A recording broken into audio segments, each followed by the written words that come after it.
মৌটুসীকে সৌভাগ্যবান তো বলাই যায়। কিন্তু কিছু কারণে শুধু সৌভাগ্যবান না বলে অতি সৌভাগ্যবান বললেই বোধহয় যথার্থ হয়। এত রূপ, এত সৌন্দর্য নিয়ে এই ধরায় এসেছে এই মেয়েটি। এই আধুনিক যুগেও তারা একান্নবর্তী পরিবারে থাকে। সবাই বলে একটা স্ট্রেঞ্জ ফ্যামিলি। কিন্তু অত শত কি জানা যায় বাইরে থেকে? সেই বাইরে থেকে যতটুকুই দেখা। একটু পাগলাটে ধরনের, হাস্কি ভয়েস, মরক্কান বেদুইনদের মতো কাটা, কাটা চেহারা।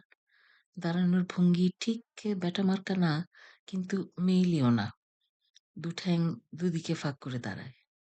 তুখোড় স্মার্ট, বুদ্ধিদীপ্ত, অসম্ভব একাকী একটা মেয়ে, একটি তরুণী। এই বয়সে একটা প্রেমিক না থাকুক, নিদেন পক্ষে একটা ছেলে বন্ধু থাকা খুব জরুরি ছিল তার জন্য। ওর উথাল-পাথাল মনের দায়িত্ব কেউ না নিক, একটু যদি শেয়ার করত, তাহলে উদ্দামতা কিছুটা নিয়ন্ত্রণে আসতো। কেউ কি নেই? শোনা যায় কলেজে ওঠার পর একটি ছেলেকে মন দিয়েছিল। ছেলেটি ব্লাড ক্যান্সারে আক্রান্ত হলো। মৌটুসীকে তার বাবা ঘরবন্দি করে ফেলল। যদি আত্মার মিল হয়ে থাকে, তাহলে বাবা কি তাদের এই জীবনে ঘরে আটকে রেখে ভালোবাসা ঠেকাতে পারবে? কিন্তু বাবা হিসেবে তিনি বোধহয় তাই ঠিক মনে করেছিলেন। কিন্তু মানুষ, প্রাণী হিসেবে ক্ষুদ্র হলেও তার বোধ তো বিশাল, চেতনা গভীর। বাবার এই নিয়ন্ত্রণ তার ষোড়শী কন্যার উপর দিয়ে চালালেও কন্যার মন শান্ত করতে পারেননি। তারও ২ বছর পর কলেজের এম.এ অধ্যয়নরত সুদর্শনের সাথে পরিচয় ঘটল। গ্রিক চেহারার সৌন্দর্য নিয়ে সুদর্শন যখন তার সহমর্মিতার হাত বাড়িয়ে দিল, মৌটুসীর নব জীবনের সূচনা হলো। মৌটুসী যেন প্রাণ ফিরে পেল। দুজনের কত ভালো সময় তখন কাটছিল। সুদর্শনের বাড়ি গেলে কক্ষের দরজা বন্ধ করে সময় কাটায় ঘন্টার পর ঘন্টা।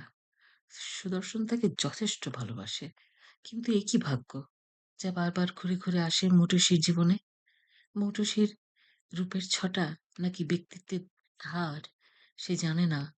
এবারও তার প্রিয়তমকে অসুস্থ করে তোলে। সুদর্শন এখন সম্পূর্ণ মানসিক ভারসাম্যহীন।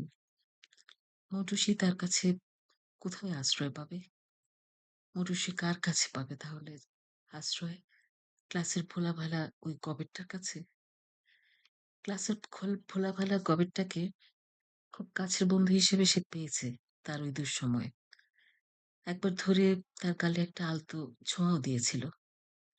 কিন্তু বারান্দার ওই কোণার লোহার গ্রিলের ফাঁক দিয়ে অন্যান্য ক্লাসমেটরা তা দেখে ফেলেছে। একটু প্রাইভেসি নেই কোথাও। পড়ায়ও মন বসে না। বিভাগের অধ্যক্ষ প্রফেসর লিজার্ড প্রায়ই তাকে তার রুমে ডেকে নিয়ে যান সেই সাত সকালে।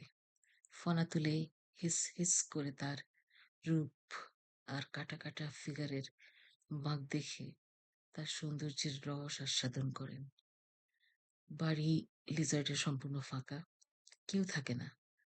মৌটুসীকে প্রস্তাব দেন খালি বাড়িতে আসবার জন্য। ওই নিরালায় তাকে পড়া বোঝাতে আরো সহজ হবে। মৌটুসী যায়। তার বদলে অনেক সুবিধা আজকাল পাচ্ছে। সবাই খাতা জমা দিয়ে দিলেও সকলের সামনে আরো ১৫ মিনিট সময় সে বেশি পায়। প্রফেসর লিজার্ড পুরো ক্লাস উপেক্ষা করে শুধু তার জন্যই ১৫ মিনিট সময় ধরে অপেক্ষা করেন।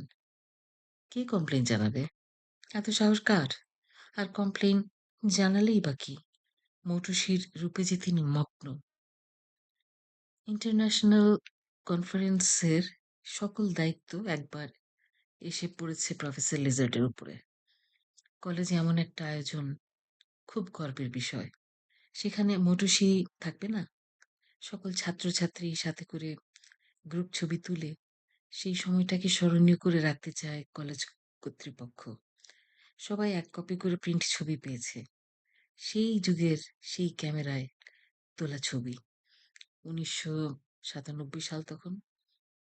ছবি দেখেই ক্লাসের সহপাঠীরা আঁতকে উঠল। লাল রক্ত বর্ণ চোখ দুটো যেন জ্বলজ্বল করছে। মৌটুসির চোখ অমন রক্তাভ কেন? ভ্যাম্পায়ার নাকি? তাই যার কাছে যায় একটু আশ্রয়ের জন্য তারই কর্কট রোগে ধরে না তো? বা উন্মাদ হয়ে পড়ে রাস্তায় বেরিয়ে পড়ে মৌটুসির ওই কাঁধে বসা ভ্যাম্পায়ারটার জন্য না তো? কেন এমন হচ্ছে মৌটুসির সাথে? ওকে হিংসা করে না তেমন কেউ, ভালোবাসে যত। প্রফেসর এলম তো আফসোস করে বহু বছর পর বলেই বসলেন, আহা, মৌটুসি কি যে ভালো একটা ছাত্রী ছিল। তার মনে আছে মৌটুসির কথা পুঙ্খানুপুঙ্খ রূপে। আফসোসও আছে তার জন্য। কিন্তু প্রফেসর লিজার্ড তার ঘরে নিয়ে এক্সট্রা পড়া বুঝিয়ে দিয়ে পাশ করিয়ে দিলেও মৌটুসি হঠাৎই যেন পড়া শেষ না করেই এমএ শেষ বর্ষের ফাইনালের আগেই আমেরিকা পাড়ি জমালো। আসলে লোকেশন পাল্টানো বোধহয় জরুরি ছিল। তার বাবা মায়ের ইচ্ছাই তো তার ইচ্ছা। ভালো পাত্র যখন পেয়েছে তখন আমেরিকা কেন, ওই হল্যান্ডের গরু চড়ানোর মাঠেও মেয়েকে পাঠাতে রাজি হবে ভুক্তভোগী বাবা মা। তারা যে চায় তাদের মেয়ের মানসিক স্থিরতা। কিন্তু কিসের যে ভর এই রূপবতী মেয়েটার উপর কে জানে। এবার তার আমেরিকা থাকা স্বামীরও এক সমস্যা দেখা দিল। স্বামীটির নাকের মাঝে টিউমার ধরা পড়েছে। ভাগ্যিস আমেরিকা থাকে তারা, চিকিৎসা নিশ্চয়ই ভালো হবে। তখন 2000 সাল আসেনি, আজ থেকে 26 বছর আগের কথা। এতদিনে সোশ্যাল মিডিয়াতে তার মতো স্মার্ট বুদ্ধিমতী সুন্দরী মেয়ের দাপট কলেজের সবাইকে কাঁপিয়ে রাখবার কথা। তার কথার বৃষ্টিতে ছেলেদের ভিজে যাবার কথা, মেয়েদের হিংসায় পুড়ে যাবার কথা। কিন্তু কই, কোথাও তো মোটুসি নেই। লেজার প্রফেসর ফনা তুলে হিস হিস করে মোটুসিকে ডাকলে তার কাঁধে বসা ভ্যাম্পায়ারটা যদি লাফ দিয়ে নেমে লিজার প্রফেসরের সর্পিল শরীরটা পেঁচিয়ে ধরে, তাহলে হয়তোবা মৌটুসি ক্ষণিকের জন্য হলেও ওই ভ্যাম্পায়ারটার হাত থেকে নিস্তার পাবে। ভারসাম্য আবার তার ফিরে আসবে। ক্যান্সার আর মানসিক ব্যাধিতে আক্রান্ত হয়ে তার জীবন থেকে যারা গত হয়েছে তাদের হয়তো ফিরে পাওয়া যাবে না, কিন্তু মৌটুসি তো রেহাই পাবে। সৌভাগ্য তাকে শান্তি দেয়নি, অতি সৌভাগ্য তাকে লাপাত্তা করে দিয়েছে জীবন থেকে।